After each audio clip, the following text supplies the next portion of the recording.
Olá, sejam bem-vindos a mais um episódio do podcast Under 30 A Jornada, o podcast da Forbes Brasil que a gente recebe os homenageados da lista Under 30 dos nossos jovens talentos. Eu sou Giovana Simonetti, estou aqui com o Caio Yokota e o Vitor Valadão. Obrigada por estarem aqui, um prazer. Eles são destaques da nossa lista de gastronomia.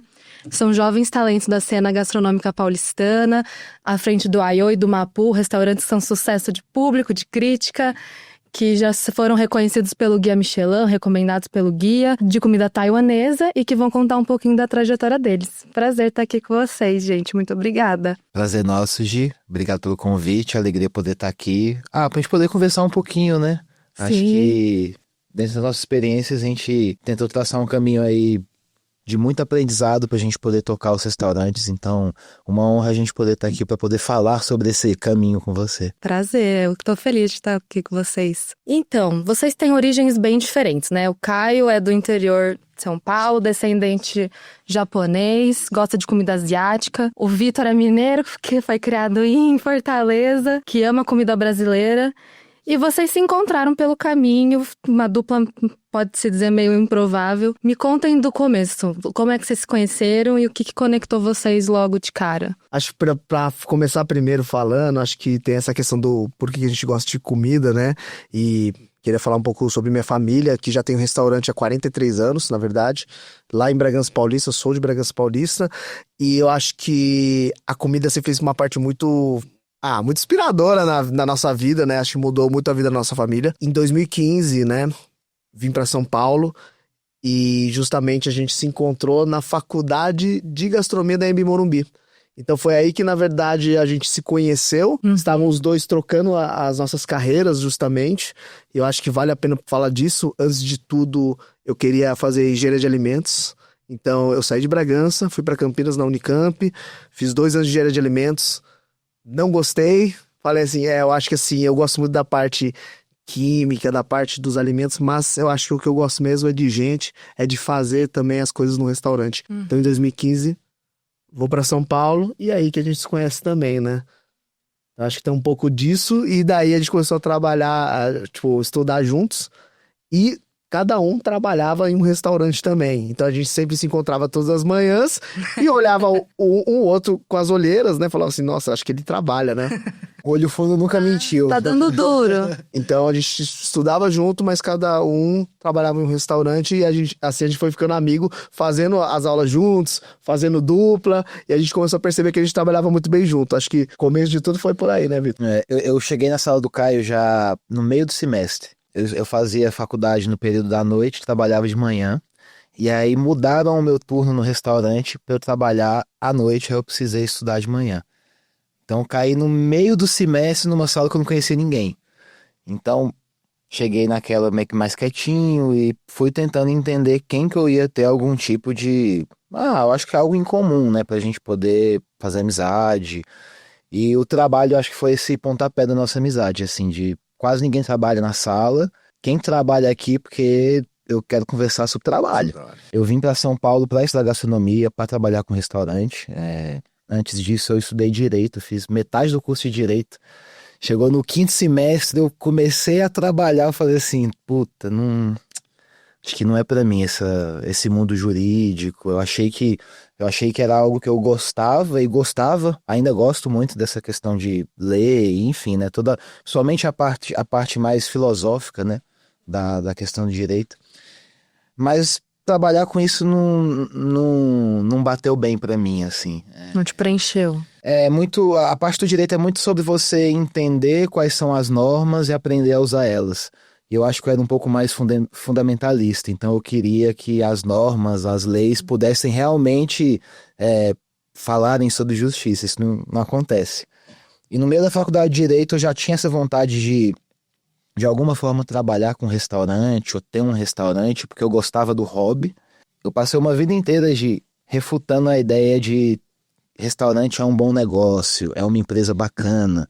Porque a família do Caio tem distante há mais de 40 anos, mas assim, é algo que foi a construção da vida da família do pai dele, as avós, os tios.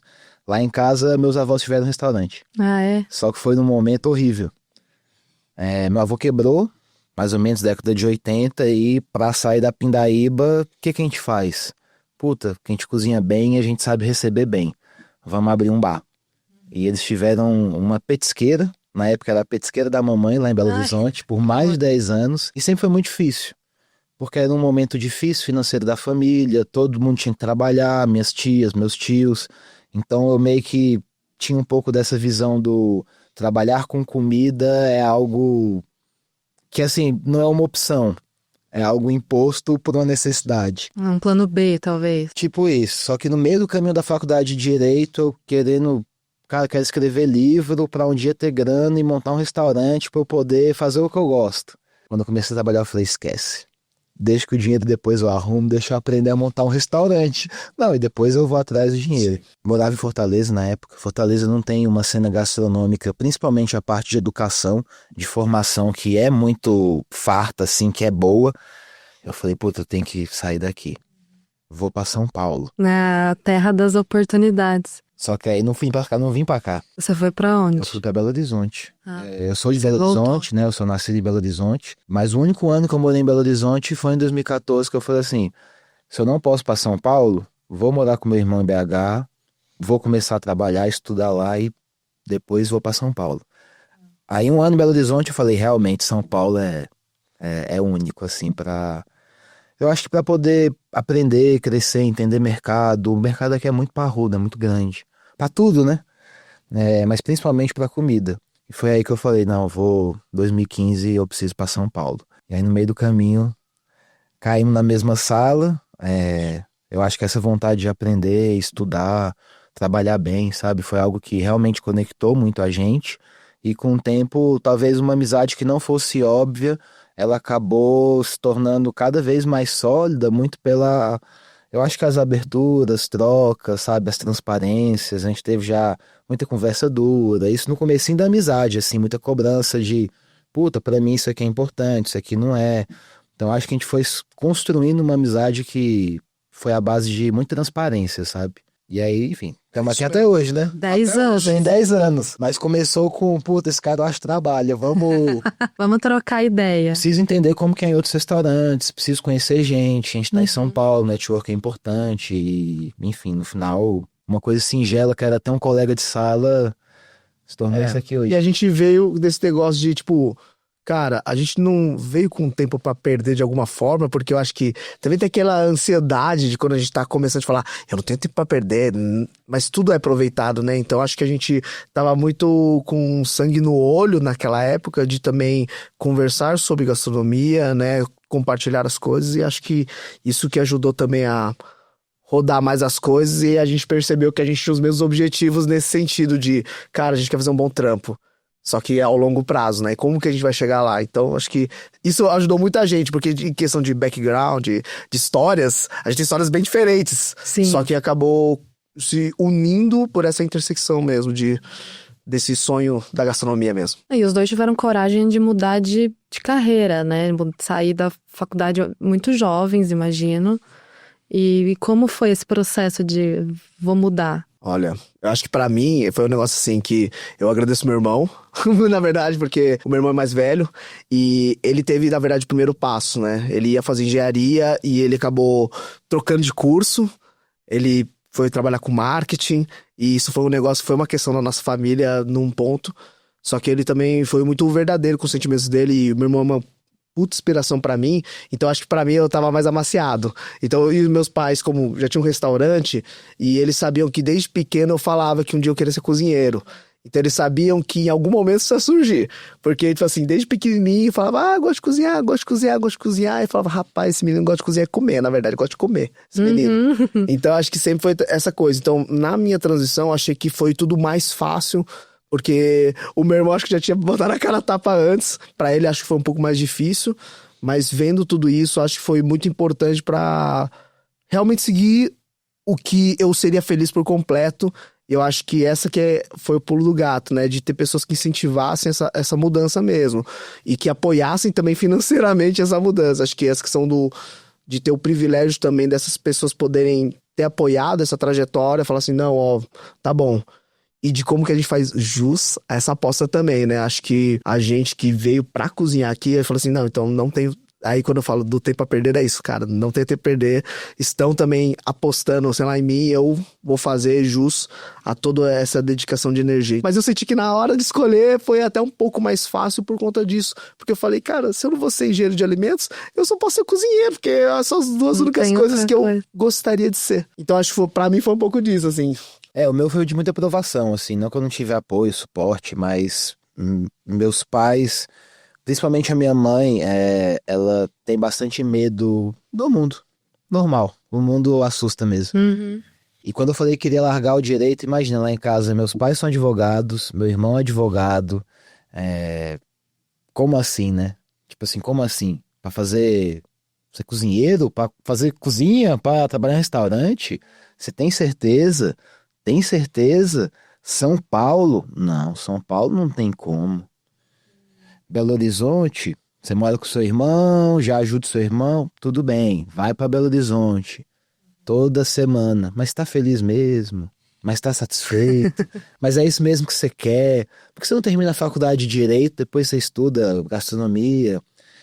Então foi muito dessa aprovação de tipo assim, cara, é isso que eu gosto, é isso que eu quero. Bateu o pé. E eu vou te mostrar que o caminho vai gerar resultados.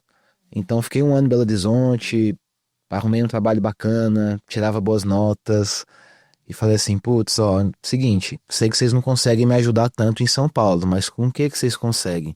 Que o resto eu me viro. Não, então tá bom, se você quer mesmo, beleza, vai pra São Paulo e a gente se vira junto. E aí eu vim pra cá. Eu acho que assim, deve ter uma coisa de uns 4 anos pra cá que ela parou de perguntar se era isso mesmo. Mas por muito tempo ela ainda perguntou, mas tá feliz mesmo, satisfeito? Então acho que foi uma coisa de provação, assim, não me provar pra eles, porque eles sempre me apoiaram. Eu acho que pra conseguir tirar esse medo, principalmente na cabeça da minha mãe, e fazer ela ter um sentimento de orgulho e realização maior pelo caminho que eu tava trilhando, assim, né? Mas é isso, eu precisei morar um ano em Belo Horizonte pra provar que era isso mesmo. Tá.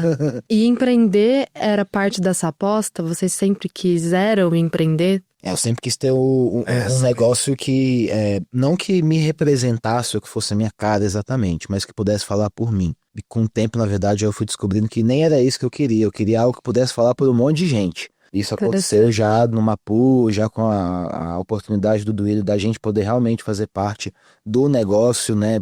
Trazendo impacto mesmo. Mas sempre tive essa visão de, não, eu vou precisar empreender, eu vou precisar ter algo que fale por mim. O exemplo também estava na minha casa, né? Porque querendo ou não, como a minha família já tinha decidido empreender, eu acho que eu sempre olhei isso com muito bons olhos. Via os prós e contras bem nitidamente também, mas acho que sempre foi essa relação de que eu venho também de associação japonesa. E a gente sempre teve muito trabalho voluntário, seja com um grupo de tambores, grupo de jovens, e isso sempre me formou muito num negócio de que a gente podia fazer diferença de alguma forma, estando num coletivo ou estando à frente, liderando alguma coisa.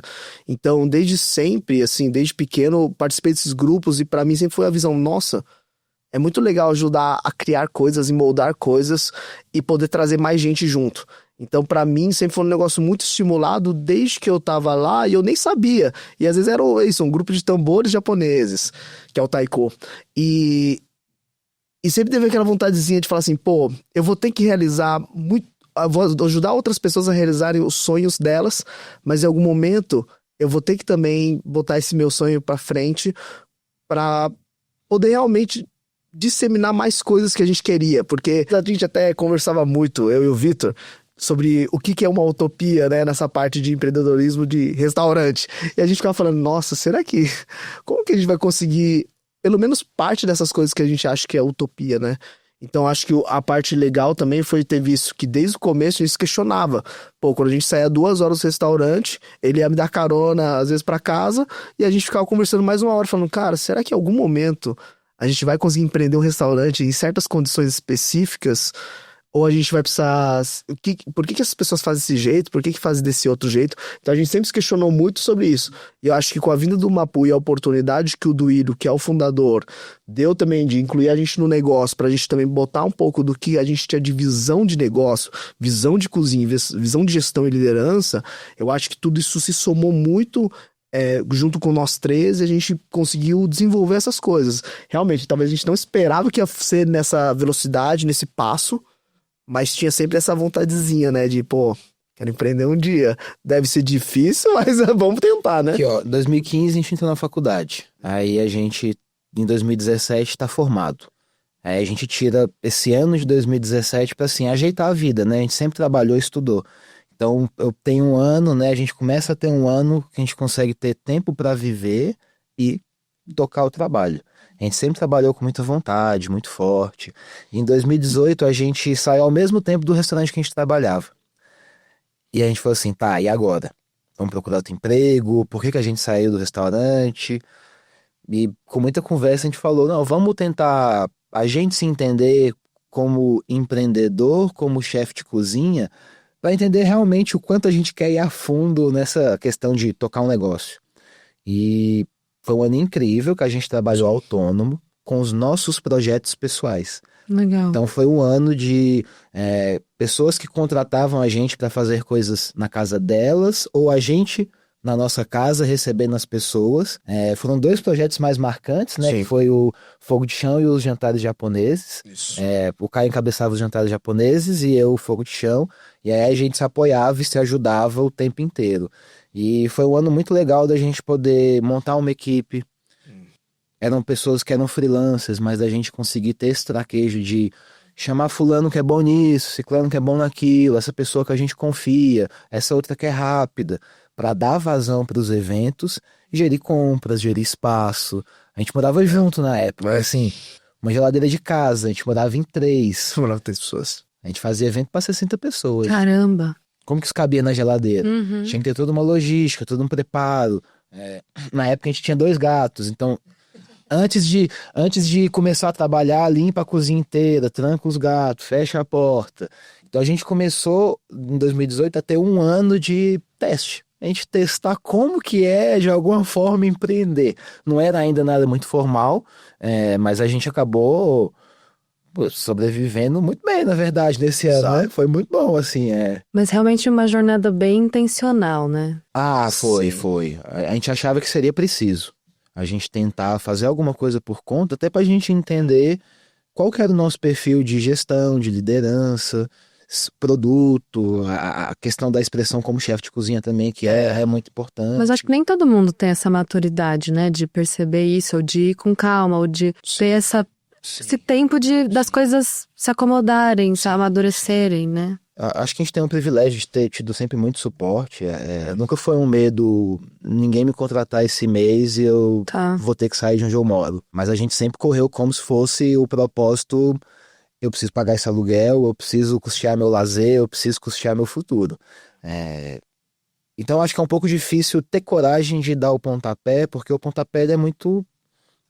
é obscuro. Sim, você não Pode dar sabe. muito errado, pode dar muito certo, pode não levar a lugar nenhum. Então acho que a gente teve um pouco da coragem, munido de um pouco de privilégio de poder tentar, sabe? Então acho que é mais difícil também por isso.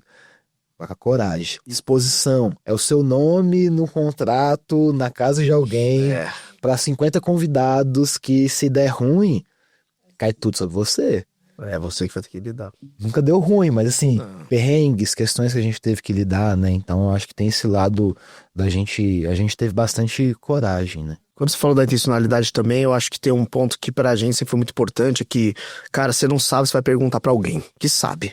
Então acho que a gente sempre teve essa questão de, tipo, cara, mas com quem que eu vou falar de se eu quero contratar alguém e fazer alguma coisa assim? Cara, procura um amigo que trabalha com RH. Então a gente sempre foi muito assim também. A gente não sabe, cara, eu não vou só ler no livro. Vou conversar com alguém que sabe. Vou pedir às vezes, vamos tomar um café? Isso era uma coisa muito engraçada, porque como a gente também vem desse meio mais de gastronomia, como a gente tem parentes, irmãos que trabalham em outras áreas, eles sempre aconselhavam, quer conversar com o meu chefe? Daí eu ficava, nossa, vou conversar com a sua chefe. Então, por exemplo, são coisas que iluminaram muito o caminho nesse momento também de o que a gente vai fazer. Só que o ponto é que a gente acho que tava tão... A gente já gostava tanto do que fazia que a gente falou, cara, gostamos muito do que a gente faz. Como que isso vai dar mais certo no longo prazo? Então acho que foi mais ou menos isso da intencionalidade e de fazer o que dá e o que tá à disposição. Acho que foi um pouco dessa construção. E cá estamos. Cá estamos. E aí já trabalharam juntos, construíram a carreira juntos, dividiram casa, passaram pelos mesmos restaurantes. Como que vocês diriam que vocês se complementam e o que um mais ensinou o outro? Então acho que é um momento delicado, não tô brincando. Eu acho que eu vou falar então dele e ele fala dele. Boa. Mas assim, pra mim, eu acho que o Vitor, ele tem uma calma muito específica. É muito difícil estabilizar o Vitor. Eu acho que eu sou muito mais emocionado dessa forma, entendeu? Então, muitos momentos eu sinto que a gente se equilibra de energias. Então, quando eu tô mais intenso, ele... Ei, calma, vamos ajustar. Então, a gente consegue se nivelar de energia e eu acho que ele consegue trazer isso muito bem, assim, de conseguir ter uma frieza específica para certos momentos, que é muito bom. Então, acho que um traquejo muito bom com pessoas, com a fala, com o dissertar. Então, acho que foram coisas que, para mim, foram me ajudando também a trazer mais leveza para algumas coisas. Eu tenho uma autocobrança no sentido, até eu acho que muito vem de formação, de como que eu não acho a autocobrança ruim, mas sempre tem um momento que fica ruim. Então, nesses pontos também, muitos momentos eu não conseguia aproveitar os momentos.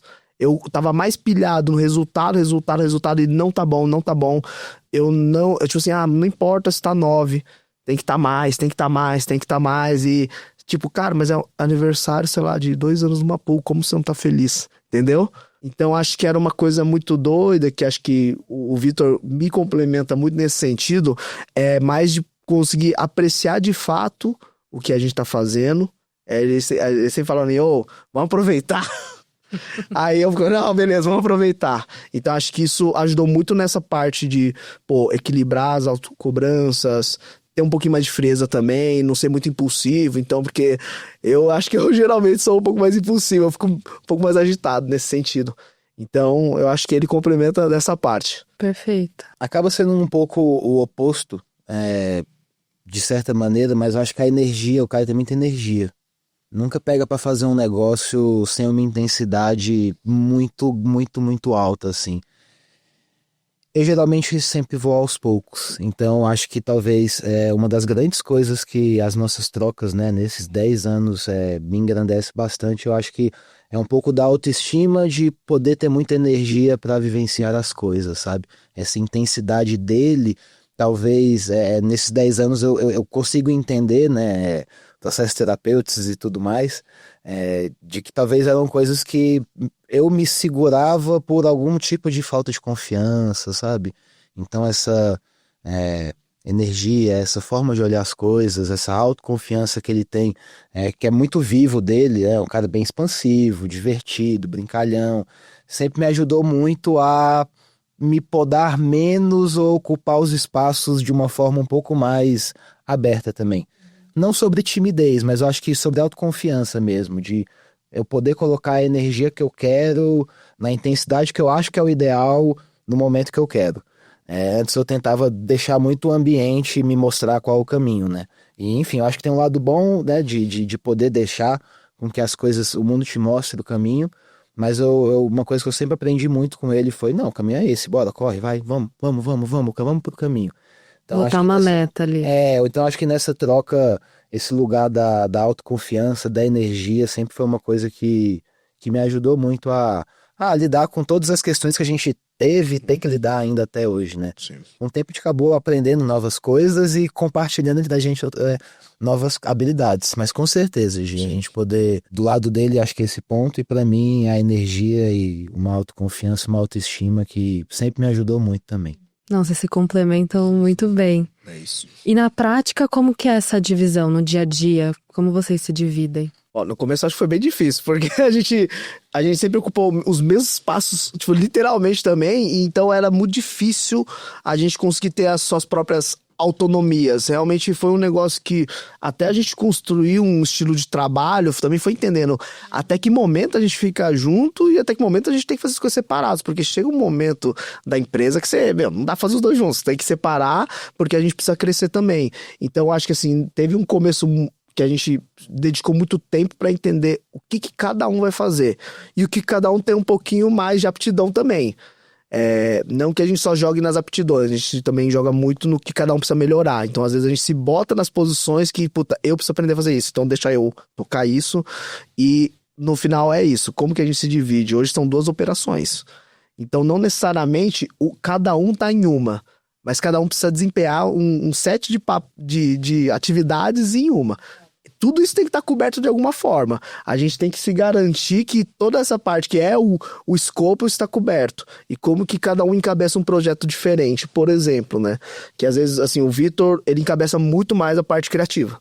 A parte também de criação das coisas, dessa parte mais operacional, de como operacionalizar isso, como fazer isso. Ambos fazem criação, mas quem está desenvolvendo a metodologia para quando a gente precisar ensinar um próximo líder é também o Vitor. Então ele tá pensando na metodologia de como a gente vai fazer essa criação. Podemos fazer os dois juntos criação, mas como que a gente vai formar uma metodologia para os próximos que virão?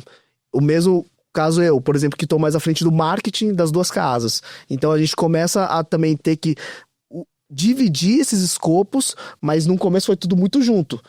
Acho que a primeira divisão foi quando cada um foi para um turno, né? Porque no restaurante tem tanto a parte do almoço quanto da janta. Quando a gente abriu o almoço, a gente achou essencial que a gente separasse pra gente ocupar o restaurante inteiro durante o dia inteiro, né?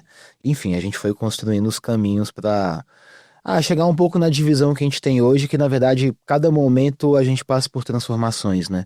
Hoje a gente vive um momento que a gente também está passando por uma transformação e reorganizando essa forma que a gente se divide dentro do trabalho, né? Vocês não ficam estáveis, né? Vocês estão sempre... A gente tá certo. Que é isso, os restaurantes, eles cada dia mais tem mais pessoas capacitadas para assumir cargos específicos. Aí vai saindo das nossas mãos, assim, entendeu? Aí a gente fica tipo, tá, e agora? Pra quem que eu vou ajudar? O que que eu vou fazer? Porque esse negócio aqui eu já não faço mais. Poxa, a gente fazer pedido do restaurante. Sim. A gente tem um comprador hoje, entendeu? A gente tem os responsáveis de cada casa, das 2 operações, de cada setor para fazer isso. E agora? Qual que é o meu papel na relação com os meus fornecedores? Sim. Né? E confiar também na equipe, né? Confiar em cada um e não ter aquele microgerenciamento que acaba até te adoecendo de querer saber de tudo que tá acontecendo, né? Como lidar com isso? Acho que a gente só microgerenciou as coisas mesmo quando ainda éramos 16. Eu acho que aí sim, com certeza. A gente fazia, no comecinho a gente fazia. Tudo passava na nossa mão, a gente olhava tudo. Salão, cozinha, né? Junto com o Duílio, né? Claro, né? Que só nós 2 a gente não dá conta, não. Mas com o tempo a gente... acho que há muitos anos a gente tem pessoas que a gente conta muito e que cresceram muito e que estão com a gente, que eu acho que trouxe essa sensação a gente sabe como, aonde confiar nas pessoas. Exatamente. E é isso, a base da confiança também é o que a gente fala. Também não existe confiança sem o alinhamento, né? Então a gente focou muito nessa parte de alinhamento de cultura e como que a gente faz uma cultura do que a gente gostaria para justamente conseguir ter essa confiança, né? E muitas pessoas que toparam essa jornada com a gente, hoje a gente consegue com muito mais tranquilidade passar as coisas, e acho que foi todo esse processo, né? De que a gente não quer largar o osso, aí você tem que largar o osso, senão não vai dar para você também permitir com que outras pessoas... Em algum momento alguém falou pra gente, é a sua vez. É o que a gente faz com as pessoas também. É a sua vez agora. Então vambora. E claro, com muito apoio, muita conversa, muito diálogo, muito suporte. Mas a gente precisa também fazer igual fizeram com a gente, né? A chance é tua agora, manda bala. Então acho que isso também pra gente ajuda muito nessa formação de liderança, pessoas, e também faz com que a gente também entenda cada vez mais nossos novos escopos. E é isso.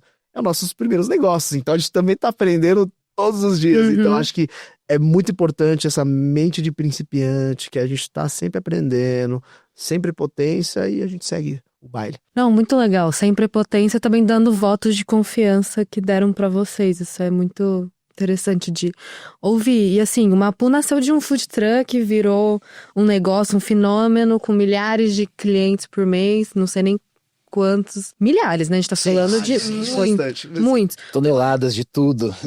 Milhares de balls. Exato. E o I.O. foi indicado pro Guia Michelin em menos de um ano. Qual foi o maior desafio nesse processo? É a gestão de pessoas, que a gente tava falando? O que vocês diriam? Acho que desde o dia 1 a gente poder ser um espaço de trabalho confortável, produtivo, estimulante, sempre foi o maior desafio. A gente contar com a equipe, são várias vidas distintas, né? Cada um tem sua verdade, cada um tem sua caminhada no mundo. E a gente estava falando isso, a gente estava conversando sobre isso ontem por coincidência. A gente coloca um monte de gente diferente, com um monte de background, de histórias diferentes dentro de um restaurante. A gente precisa que todo mundo rode na mesma energia, sabe? Na mesma intensidade. É isso, é quase uma dança, um restaurante, né? Tem toda a mise-en-scène do atendimento, a gente tem uma cozinha aberta no I.O. Então, com certeza, a gestão de pessoas é o grande desafio, né? Eu não vou te falar que é o mais difícil, porque não é exatamente a visão que a gente tenta ter sobre a gestão de pessoas, mas assim, eu acho que é o mais versátil, o que mais oscila e o que mais demanda capacitação nossa. Há 7 anos é a gestão de pessoas. Desde o dia que a gente teve nosso primeiro estagiário, antes da gente ter o Mapu, do dia que a gente abriu o Mapu, contratou a primeira equipe e vambora, sabe? Sempre foi sobre pessoas. Então, a gente é cozinheiro, a gente vende hospitalidade, a gente faz restauração, mas o trabalho mesmo nosso é com gente. É formação de pessoas, é capacitação, é acolhimento. Eu acho que é isso. E sempre foi, eu acho que o maior desafio, né? Porque a gente falou, como que a gente vai fazer negócios de culinária de Taiwan e ser referência em gestão de pessoas? Esses 2 focos sempre foram a base dos nossos negócios. Porque a gente sabe que de nada adianta a gente querer, vou divulgar cultura, vou fazer tal negócio. Mas, cara, a gente não faz isso sem pessoas. A gente não faz isso sem também ter um ambiente saudável, buscar isso.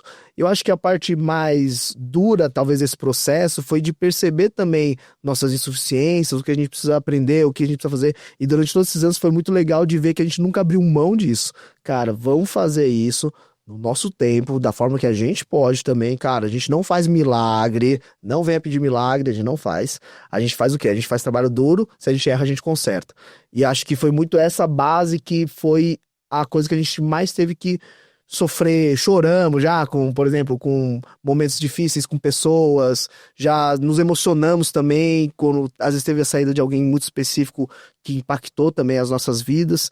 E no final é muito doido, porque parece que quanto mais a gente vai fazendo, parece ainda que nunca é o suficiente. Por isso que a gente também olha muito para os nossos processos, olha para as nossas equipes, valoriza muito quem faz a parte de gestão das nossas equipes, que a gente fala, galera, parece que tudo que a gente está fazendo nunca vai ser o suficiente. Mas a gente precisa continuar fazendo o que a gente pode. Porque senão parece muito que é um negócio, mas aí quero isso, para trabalhar aqui eu quero isso, eu quero isso, quero isso, quero isso, quero isso. Eu te dou 5 coisas, mas você quer 10, calma. Vamos tentar melhorando as coisas. Eu acho que isso foi um dos desafios maiores que a gente teve desde o começo. Como manter isso agora que a gente tem 70 pessoas. 2 restaurantes. 2 restaurantes, 70 pessoas. E como que a gente mantém os princípios e a cultura. Eu acho que essa é a parte mais desafiadora, mas é a parte que também dá muito mais energia, porque a gente vê que a gente está batalhando por algo que a gente sempre quis. De formar uma cultura que a gente acreditasse de trabalho. Igual a gente comenta que quando a gente vai falar de voluntariado, de coisas, por que uma pessoa se bota em tais situações para ser um voluntário e, tipo, quando a gente vai trabalhar, às vezes, por isso que eu falo que é utópico, né? Todo mundo precisa de dinheiro na mesa. Mas, pô, se a gente vai para um trabalho, não pode ser um pouquinho mais gostoso, de alguma forma? Por isso que a gente fala sobre utopia. Poderia ser melhor de alguma forma, mas se a gente tivesse pessoas que fizessem gestão de uma forma diferente e olhassem para pessoas e números de formas diferentes. Então, novamente, não tem milagre. A gente tem índice, a gente tem tudo, e a gente sabe o preço que a gente paga para também estar dedicando, por exemplo, mais para pessoas. A gente sabe qual que é o índice ali que a gente está botando. Vale a pena? Vale pra gente, porque a gente precisa botar nessa posição. É um inegociável ali. Inegociável. E é isso, é o preço que a gente paga e tá tudo bem, assim, vamos ficar em paz com isso. Porque senão começa a vir os fantasminhas assim, não, E acho que essa que é a parte que foi mais desafiadora, mas que vale muito a pena, assim, cada momento da gente olhar para trás e falar, ufa, a gente escolheu fazer o que a gente queria, a gente escolheu esse caminho. Tipo, cara, vamos acreditar no processo, vamos acreditar no tempo. E a gente falou que era de negócio para 10, 20 anos ou mais. Então, vamos seguir em frente e tentar consolidar tudo que a gente tá fazendo, né? Sim. Mas eu acho que isso fica muito nítido. Vocês já tiveram vários reconhecimentos, tanto de Under 30, chefe revelação, melhor asiático de São Paulo, mil coisas. E vocês sempre, em vez de centralizar o mérito, vocês sempre falam da equipe, né? Vocês sempre têm elogios pro time, que é um senso de coletividade que nem sempre existe nos líderes. De onde vem essa forma de liderar? De onde vocês tiram essa força, esse senso? É legal porque eu acho que lá nos restaurantes a gente tem as 3 frentes que são muito distintas, né? O Caio, eu e o Duílio. Cada um teve uma vivência que trouxe essa parte da coletividade. A minha é o esporte. Legal. Meu sonho de vida era ser atleta. Isso caiu no começo da vida adulta, eu desisti disso. Tá. Jogava basquete, eu fui campeão brasileiro, etc. Então, assim, o esporte sempre foi algo que me moldou muito. O esporte coletivo, falando de uma forma mais consistente, assim. Uhum. Então, nunca foi sobre mim. Eu até nem era tão bom assim, entendeu? Mas sempre eu me encaixei no coletivo de uma forma que o meu papel também era importante, fundamental. Então, tenho muito a agradecer ao Daniel, meu grande treinador de basquete, um dos craques no Brasil, que ele sempre me mostrou o poder do craque e da pessoa que suporta o craque, da pessoa que defende, da pessoa que ataca, de quem marca, de quem tira a bola. Então, sempre na minha projeção de mundo foi sobre todo mundo junto é muito mais forte. O Du tem a questão também do esporte também, mas a questão muito espiritual. É um cara que cresceu na igreja e, enfim, a força do coletivo dentro de uma religião também é algo que traz pra gente essa verdade do unidos somos mais fortes. Isso. E pra mim foi essa questão da Associação Japonesa, que pra mim, lá de Bragança, que isso sempre moldou muito o nosso trabalho, porque isso, era tudo voluntário. Às vezes a gente pagava pra estar lá, né? Porque a gente pagava mensalidade. Então, assim, você paga pra estar lá, mas tem muito um propósito coletivo. Então, quando vai arrumar as coisas, é todo mundo da associação que vai. Então, todo mundo vai limpar o Kaikan, que a gente chama que é o espaço. Aí todo mundo vai botar as mesas, todo mundo vai botar as cadeiras. Quem ia fazer o yakisoba era o pessoal do grupo das senhoras. Aí o grupo do tambor vai ajudar também, vai picar todos os legumes, vai refogar as coisas. Então sempre teve uma coisa muito e tudo em prol de alguma coisa. Então acho que pra mim isso sempre foi muito visível, não só na formação de casa, mas que o coletivo importa, né? Então acho que é isso, ó, de formas distintas, cada um sempre foi pego por essa parte de que equipe. E a gente até fala, cara, a gente assim, todo mundo da equipe é importante. A gente sempre tá nos lugares que a gente é porta-voz. A gente se bota nessa posição porque também a gente quer poder falar mais sobre as coisas que a gente tá fazendo. Então acho que veio um pouco disso, né? Uhum. Coletividade. E no começo do Mapu a gente conversava muito exatamente essa questão de como a gente vai enxergar a cozinha. De alguma forma existe um pensamento mais comum de que a cozinha é um negócio mais rockstar, e aquela vida badalada e noitada, e pra gente nunca foi exatamente isso, entendeu? E a gente conversava muito, tipo, cara, isso aqui é esporte, sabe? A gente é como se fosse uma equipe de atleta. Trabalha com corpo, resiliência mental, é a questão física. Decisões rápidas, é cansativo, é isso, decisões rápidas. Então, no final, eu não posso comparar minha equipe como uma banda. Uhum. Não, a nossa equipe é um time, sabe? É muito mais pra esse lado. Então, vamos tentar puxar essas referências, né? Pra gente poder ter todo mundo unido aqui, sabe? É o grito no começo do dia. A gente tem um jeito de cada um entender qual que é o mood que cada um da equipe tá pra... Vou te cobrir hoje então, já que você não tá tão bem. Ó, o Caio não tá tão bem hoje, vamos cobrir o Caio hoje. Pra todo mundo se assistir. Uhum. Então, tem esse lado que sempre foi muito divertido pra gente tentar entender como que a gente ia cuidar da equipe. E eu acho que essa forma mais treinador, assim, Sim, sabe? porque é uma contradição da indústria, né, de restaurante. É você cuidar do cliente, mas você não cuida da sua equipe que tá por trás fazendo aquilo. É uma grande hipocrisia, né? Porque a cozinha é vista como um ambiente super estressante, cansativo, competitivo. E aí vocês criam um ambiente acolhedor, de cuidado também com quem tá ali, né? Como é que vocês... O que vocês falariam de práticas mesmo? Práticas, assim, a gente começou muito com os diálogos. Acho que é primeiro ouvir quem tá com você, assim, e é muito engraçado que tem coisas que assim, mas isso não é óbvio? É óbvio, mas faz, entendeu? As pessoas falam, mas isso aí é óbvio, tá, mas você faz. Você faz no seu dia a dia isso mesmo? Talvez você não faça, talvez os outros não façam. Então acho que a gente até fala que parece que são coisas muito óbvias, mas na hora da prática, na hora do fervilhão, na hora da desorganização, ninguém quer fazer também. Mas é essa questão muito dos diálogos, da gente ter espaço de roda de conversa. Então, para falar tanto de operação, mas como falar de equipe, falar às vezes dos sonhos de cada um, ou de o que cada um gosta. Porque a gente fala, às vezes, fala, pô, cara, 1 ano com a pessoa, não sei, às vezes nem se a pessoa gosta de mamão, vou dar um exemplo, né? Não sei, mas às vezes a gente só precisa desse momento. Uhum. Porque a gente percebeu que na cozinha e nos restaurantes, como tudo é muito agitado, parece que nunca tem momento para essas coisas. Parece que isso sempre vai sendo deixado de lado. Aí fica pra cervejinha depois do trabalho, fica pra outras coisas. Só que a gente fala, mas o trabalho também é isso. O trabalho também é o nosso entrosamento. Institucionalizar isso, né? Isso faz parte. Mas vou ficar meia hora pagando pra 15 pessoas conversarem. Porque, galera, assim, Sim. vamos, sim, né? Pelo amor de Deus, assim. O que a gente vai fazer sem o diálogo, né? O que a gente vai fazer sem o diálogo? Porque é isso, só que é otimizar tempo, otimizar custo. Pelo amor de Deus. Então acho que tem um pouco dessa nossa visão de poder olhar mais para as pessoas e entender que cada caso é um caso e permitir esse diálogo, acho que a parte prática é isso, e cada gestor também começar a entender melhor suas equipes de alguma forma que a gente possa, porque trazer algum tipo de feedback também mais constante, não ser um negócio, vou falar uma vez a cada ano. Não, porque às vezes na cozinha, às vezes nem conversavam com você, só falavam, resolve isso, resolve isso. Então acho que tem um ponto dessa questão da construção de formatos que fazem sentido e que cabem na rotina do restaurante. Então a gente tem muitas essas conversas. Hoje no RH já tem 3 pessoas no RH, então vocês pensam que Para um restaurante ter 3 pessoas trabalhando no RH, assim, pra gente é uma coisa muito impressionante, que pra gente poder fazer as ações, pra gente poder fazer as conversas, fazer os treinamentos. Hoje, por exemplo, a gente também, para manter essa questão da cultura, a gente tem até um onboarding. A gente tem um amigo que ele ajudou a gente a montar toda essa base de onboarding dos restaurantes.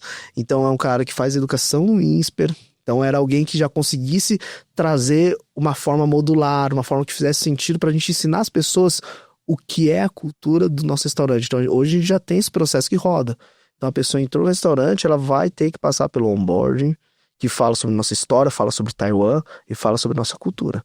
Então, se não passar por isso também, não consegue seguir os próximos passos. Então, é como a gente dedica tempo para a formação de pessoas de fato, e acho que o nosso desafio sempre vai ser mais nesse sentido, né? E acho que a ferramenta mais assertiva para a gente poder amarrar tudo isso nesses anos foi realmente a gente moldar a cultura do negócio de uma forma que acolhesse esses pontos que a gente está falando aqui do diálogo, do espaço, né, da gente poder proporcionar um bom ambiente de trabalho. Então a gente tem uma parte da cultura do negócio hoje que é muito forte. E não precisa mais eu ou o Caio passar o dia inteiro lá com o Duílio falando para as pessoas o que é a cultura do negócio, né? Essas ferramentas do onboard é muito preciso, assim, é muito impactante o quanto que é mais rápido o processo de assimilação de quem entra na empresa hoje do que era lá atrás, que a gente ficava 6 meses para conseguir botar na cabeça das pessoas o que a nossa cultura realmente o que era a representação dessa cultura em ações, né?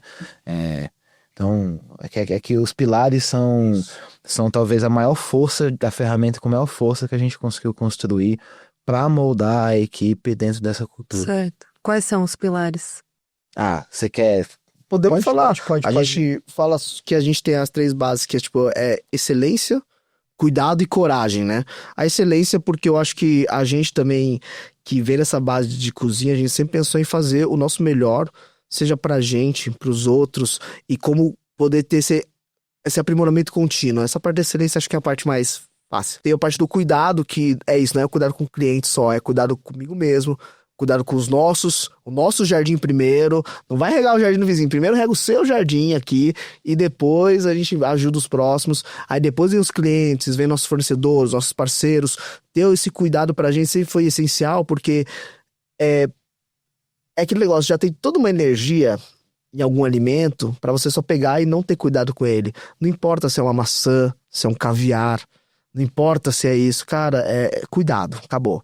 Você não vai ter cuidado por conta do valor monetário, mas sim pelo ato em si. E a gente tem a coragem, que não é aquela coragem do bravo, olha à frente. É muito mais uma questão da coragem na parte de vulnerabilidade. Se a gente consegue ter coragem para ser vulnerável nas situações, jogar o nosso ego de lado, conseguir também dialogar com as pessoas, conseguir se aproximar das pessoas também. Assumir seus erros. Ir atrás das resoluções, sabe? É longe da coragem heróica. É um negócio muito mais singelo, assim. É da gente conseguir ter o peito aberto, coração aberto, menos receio. É um lugar profissional. A gente tá ali com um intuito maior do que eu me sentir o bichão, entendeu? É muito mais sobre, putz, aqui precisa ter um crescimento para todo mundo, engrandecimento, sei lá, é mais do que querer ser o salvador da pátria, assim, é muito antes disso. É de eu assumir que eu fiz um negócio errado e que isso causou problemas. E parte da solução começa daí. E acho que a parte mais contraditória é porque no final a gente recebe pessoas do mercado de trabalho já muito baqueadas e muito receosas. Então, quando a gente vai falar dessas coisas, geralmente o pessoal fala, baboseira, mentira, mais uma empresa. Deu, tá bom. Então, acho que a nossa dificuldade também é como que a gente mostra por meio de ações.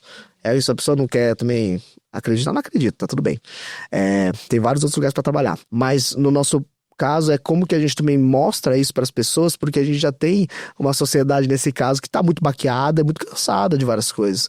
Só que é como que a gente agora consegue mostrar para elas, e acho que é graças a essas conversas também que a gente tá tendo aqui, que a gente pode poder falar um pouco mais sobre isso, de que a gente se bota à prova mesmo, porque a gente acha que vale a pena, e esses 3 pilares pra gente sempre motivaram a gente a, cara, vamos tomar essa decisão, tá contemplado. Se tá contemplado nos pilares, a gente consegue também tomando as decisões, e é isso, vai melhorando com o tempo. E não foi nada orgânico chegar nisso. É isso que eu ia perguntar, quanto tempo que demorou pra vocês chegarem pelo menos nessas 3 termos, assim? Uma coisa intencional mesmo. A gente teve o advento da pandemia no meio do caminho, né? A gente começa o restaurante em si mesmo, no final de 2019, no meio do semestre mais ou menos. 2020 a pandemia explode e a gente precisou, de alguma forma, a gente se enfurnar mesmo entre a gente pelas questões de saúde pública e com o tempo por coisas que a gente acreditou que seria o ideal do negócio. A gente ficou 2 anos e meio só com atendimento delivery praticamente, né? Então até 2022, mais ou menos em junho, que a gente saiu do Mapu de onde é o Auê hoje, levou para onde é o Mapu. Então a gente teve muito tempo para olhar para dentro, para a gente estudar, para a gente ler. Então todas as demandas que surgiam, dificuldades, quem que é um autor que fala sobre isso? Quem que é um profissional que já escreveu algo sobre isso? Vamos atrás de um artigo. Além das conversas que o Caio apontou mais cedo, foi muito preciso, foi algo que engrandeceu muito a gente, as trocas com pessoas, o escolher algumas bibliografias para estimular a gente a montar todo esse equiparato do que são os pilares do negócio, foi muito intencional, assim, não foi, vamos tentar fazer isso. Não, esses 3 livros trazem essa percepção. Esse curso que eu fiz trouxe essa percepção também. Como que a gente vai adaptar para a nossa realidade? Você vai ter que abrir mão de coisas, eu vou ter que começar a fazer coisas que eu não faço e vamos botar em prática. Então, assim, veio de uma série de escritores e profissionais distintos, de ramos distintos, influenciando a gente com essa perspectiva de visão de negócio, né? Que demais. Eu ia até perguntar como é que vocês se mantêm atualizados, e para quem tá ouvindo, vendo a gente, Tem alguém que que você indicaria? Algum autor, alguma coisa, alguma leitura imprescindível ou inspiradora?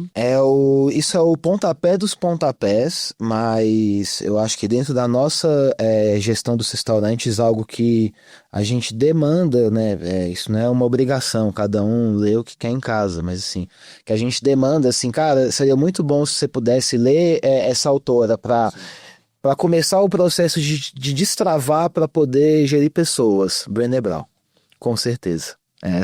É de uma inspiração muito bonita de visão de mundo, de como a gente se coloca no mundo, como que a gente lida com as pessoas no mundo, e para as nossas lideranças do restaurante hoje, foi o pontapé da transformação de verdade, assim, Acho que fosse para falar uma pessoa que não tem nada a ver com comida e que pode ajudar pessoas que querem gerir pessoas ou ocupar cargos de gestão, foi um pontapé muito importante para a gente, foi para os nossos gestores do restaurante, e eu imagino que serve para todo mundo, assim. Que maravilha. E falando de cultura, ali no Aiô e no Mapu, vocês equilibram muito tradição com modernidade de uma forma muito bonita, né? Como que você inova em qualquer área, sem perder o respeito pelas raízes? Nossa, e isso é uma das bases do nosso trabalho, porque quando a gente começou a trabalhar com uma cultura que não é nossa, né, começa nesse sentido, porque, bom, somos brasileiros e é isso, descendente japonês, e eu acho que a base foi o respeito ao o que já existe. Então, é muito estudo. A gente falou assim, se for pra gente se imergir em Taiwan, a gente precisa também fazer essa imersão de uma forma muito respeitosa. Então, a gente estudou não só a culinária, mas estudou também a questão de geografia, história, tudo que aconteceu nesses últimos anos, a questão de política. A gente fez uma imersão realmente muito grande aquilo que a gente queria se dedicar. Então, o que a gente falou assim, pô, não tem como deixar as coisas ao léu. A gente precisa ter muito respeito, principalmente porque a gente queria fazer isso da melhor forma. Então, equilibrar isso, primeiro é isso. Não adianta nada você querer criar, você não sabe a base, né? Eu acho que é o que a gente fala também. Então, esse estudo com muito respeito, muita responsabilidade é a primeira coisa. Fomos para Taiwan 2 vezes. Até hoje, a gente sempre conversa com a nossa mentora, que é a dona Jasmine, que é a mãe do Duílio, ele é descendente taiwanês, a dona Jasmine é taiwanesa. Então, como ela é cozinheira também, ela ajuda a gente nas bibliografias em mandarim, porque a gente não sabe ler mandarim. Todo esse trabalho que a gente faz ajuda que a gente possa também entender como aplicar a inovação sem perder a essência. Porque a gente até tem duas frases, né? Que o Mapu é tradicionalmente inovador. E daí no Aiô a gente tem muito essa questão que é uma cozinha autoral, mas com inspirações em Taiwan. Então a gente tem cada um na sua medida, o quanto que a gente pode trazer de inovação, o quanto que faz sentido. E também entendendo as histórias de cada um. Porque a gente também precisa respeitar a individualidade do Vitor, a minha individualidade, e como isso pode se tornar uma coisa bonita. Quanto mais peças, mais difícil o quebra-cabeça também. Mas a gente busca justamente como que monta esse quebra-cabeça de uma forma que faça mais sentido também. Por isso que acho que a gente testa muito, prova muitas coisas e pensa até que ponto a gente vai pra cá e vai pra cá. E eu acho que essa intencionalidade no final é o que ajuda, não é só o que eu quero. É o que vai ser bom pro negócio. O que vai ser bom também para outras coisas. Então a gente tem que conseguir fazer esse diálogo e ligar os pontos. Que eu acho que é o processo mais difícil. Vocês estão sempre ligados. Vocês já tão novos, já são inspiração para uma geração ainda mais nova de cozinheiros. Já inspiram outras pessoas. Como que essa ideia de inspirar pesa como responsabilidade? O que vocês querem ensinar para quem vem depois de vocês? Para mim é um baita privilégio, na verdade, poder servir de inspiração. Acho que eu não carrego nenhum peso sobre isso, assim. Eu acho que eu lido de uma forma muito gostosa com o espaço que a gente ocupa hoje. Eu acho que com o tempo eu fui tendo algumas realizações do quanto a nossa presença toca as pessoas que estão ao nosso redor. Da gente poder ver ex-cozinheiros nossos ou os nossos próprios cozinheiros pegando coisas que são nossas e aplicando no trabalho deles, ouvindo, agradecendo. No meu aniversário foi legal, que tipo assim, cara, obrigado por inspirar a gente, tipo, eu me inspiro muito em você. Fiquei tipo, mas eu Aí eu fiquei pensando assim, mas eu nem faço tanta coisa. Eu falei, não, calma. Sempre que eu tô aqui, eu me entrego por inteiro, sabe? Então eu acho que é muito gostoso poder se dedicar pra caramba num negócio, alguém olhar pra você e falar, caramba, que coisa bonita essa dedicação. Deixa eu pegar as coisas boas que esse esforço tá me mostrando e deixa eu pegar um pouquinho pra mim, assim, sabe? Então eu lido mais com é, o prazer de poder, de alguma forma, inspirar as pessoas. A gente trabalha de uma forma muito genuína. Sim. Tem estratégia, tem intencionalidade, mas é muito o que a gente é mesmo. A gente tenta ser o que a gente é. Então é mó bom. Não, é mó bom, é mó bom. A Deve gente tem ser muita também. verdade, sabe? É muito o que a gente é mesmo. Não é puro, mas é quase isso, sabe? Então é gostoso pra caramba. E não eu acho que não é sobre também a relação, assim, uma coisa que eu sempre ficava pensando, nossa, se a gente puder ajudar uma pessoa já tá bom. Assim, é uma coisa também que eu acho que já ouvi várias vezes, mas tipo assim, cara, se uma pessoa já se sentiu motivada pelo que a gente faz, acho que é a melhor sensação. E é isso. Em algum momento, como a gente sempre quis fazer coisas próprias, a gente sabia que, pô, a gente vai ter que inspirar mais gente também. Porque eu não quero que eles sejam iguais a gente. Quero que eles sejam até melhores, ou diferentes só, tá bom também. Mas que isso motive mais pessoas a tomarem o primeiro passo. Que eu acho que é isso, a gente botar a cara a tapa, mas que mais gente bote a cara a tapa também e tente fazer as coisas de uma forma diferente. Acho que pra mim é essa sensação também, que é muito boa. A gente nunca que essas pessoas fossem igual a gente. Cada um tem que ser o que é. O que que a gente pode trazer de positivo pra elas. Por isso que eu acho que é tão legal, assim, sabe? É sem imposições, é o que tem que ser. Cada um puxa só o que quer. Ah, é muito bonito isso. E pra finalizar, onde vocês se veem daqui 5 anos? O que que vocês ainda querem construir? O que que vocês querem deixar de legado?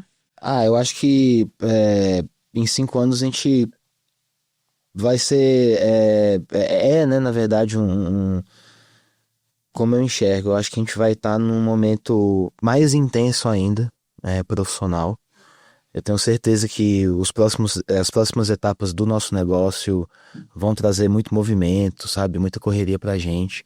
E eu imagino que a gente vai estar conseguindo amarrar mais ainda esses nossos objetivos de disseminar cultura, sabe? De conseguir fazer uma gestão de pessoas bacana, de conseguir ampliar os negócios, dar espaço para as pessoas. Então acho que daqui 5 anos a gente vai estar correndo pra caramba, com pelo menos mais um negócio aberto e Olha, se tudo der certo com todos os nossos líderes, gestores, todos muito bem encaminhados, sabe? Acho que eu talvez me veja em 5 anos num momento da transição do crescimento para a realização de quem tá com a gente muito grande, assim. Acho que também em 5 anos, uma coisa que às vezes a gente também esquece de falar, mas acho que é importante, é o equilíbrio mesmo. Porque a gente vem há muito tempo, né? Pelo menos há 10 anos, se dedicando muito mais que integralmente para a nossa profissão.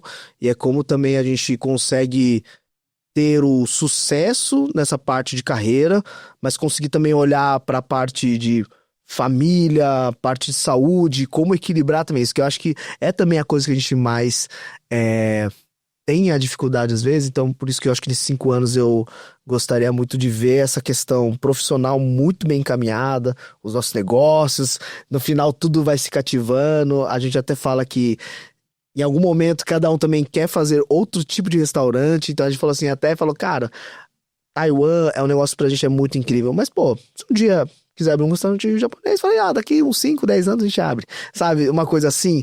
Então, eu acho que tem todos esses sonhos, mas acho que pra mim é mais achar o equilíbrio, porque não existe fórmula para isso, é achar outras coisas pra amar. Né? Porque a gente já ama muito o que a gente faz, essa é a verdade, cara. A gente ama muito o que a gente faz, a gente gosta muito. A gente teve esse privilégio de conseguir achar o que a gente ama fazer. Mas eu acho que achar outras coisas também que a gente ame nesse processo, eu acho que vai ser a parte que eu mais tô torcendo nesses próximos 5 anos pra conseguir ir encontrando essas coisas. E porque a gente quer, é o que eu falei da longevidade, que é longevidade pra 20, 30, 40 anos ficar trabalhando de boas. E pra isso a gente precisa achar também os nossos outros jeitos aí de equilibrar a vida. Então, pra mim é um pouco disso. e a gente vai estar aqui ansioso pra ver e assistir e ver o que que vocês mais vão aprontar, porque talento tem de sobra. Obrigado, Gi. Obrigado. Obrigada por estarem aqui. Foi um prazer conversar com vocês e ver toda essa intencionalidade, esse projeto de... Que eu acho que esse é um legado maravilhoso, né? De inspirar também outros restaurantes, outros negócios, outros gestores a lidar com esse tipo de gestão de pessoas, né? Então, obrigada por compartilharem essas lições. Obrigado pelo convite. Obrigado por convite da Forbes e queria também só não deixar de mencionar mais uma vez que é o nosso fundador, o Du. O Duílio, ele acreditou muito na gente e eu acho que ele também inspira muito a gente em muitos momentos, né? Então acho que a gente querer inspirar outras pessoas é porque também ele inspira muito a gente e é o que a gente falou, que é muito difícil encontrar pessoas para se trabalhar junto e para conseguir fazer tudo isso que a gente faz.